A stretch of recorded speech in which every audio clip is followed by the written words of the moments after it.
அப்படி என்னப்பா உனக்கு ஸ்கேம் நடந்துச்சு, அந்த பார்சலில் என்னதாப்பா இருந்துச்சு அப்படின்னு கமெண்ட்ஸும் வந்துருந்துச்சு, டிஎம்ஸும் வந்துருந்துச்சு.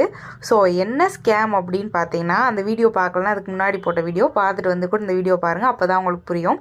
ஸோ என்ன ஆச்சு அப்படின்னு பார்த்தீங்கன்னா, அந்த பார்சலில் அவங்க வந்து ஒரு தோடு ஆர்டர் பண்ணியிருந்தாங்கன்னு உங்களுக்கு சொல்லியிருந்தேன். ஸ்க்ரீனில் காட்டுறேன்டா அந்த தோடு தான் அவங்க ஆர்டர் பண்ணியிருந்தாங்க.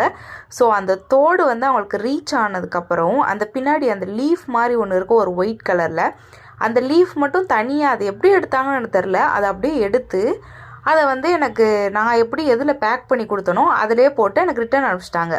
ஸோ இதுதான் வந்து நடந்துச்சு. இப்போ என்ன ப்ராப்ளம் அப்படின்னு பார்த்தீங்கன்னா, அவங்களுக்கு அந்த டேமேஜ் ஆகி அது போயிருந்தாலுமே எனக்கு ஓகே தான், ஒன்றும் எனக்கு அதை பற்றி எந்த ப்ராப்ளமும் கிடையாது. அது டேமேஜ் ஆகி அவங்களுக்கு போயிருந்துச்சுன்னா அந்த தோடோடு தான் எனக்கு அவங்க ரிட்டர்ன் அனுப்பி இருந்திருக்கணும். பட் அந்த தோடை அவங்க வச்சுக்கிட்டாங்க. பட் அந்த பின்னாடி இருக்க அந்த குட்டியை நான் சொன்னது அதை மட்டும் எனக்கு வந்து ரிட்டர்ன் அனுப்பிச்சி விட்டாங்க. இதனால் என்ன லாஸ் அப்படின்னு பார்த்தீங்கன்னா,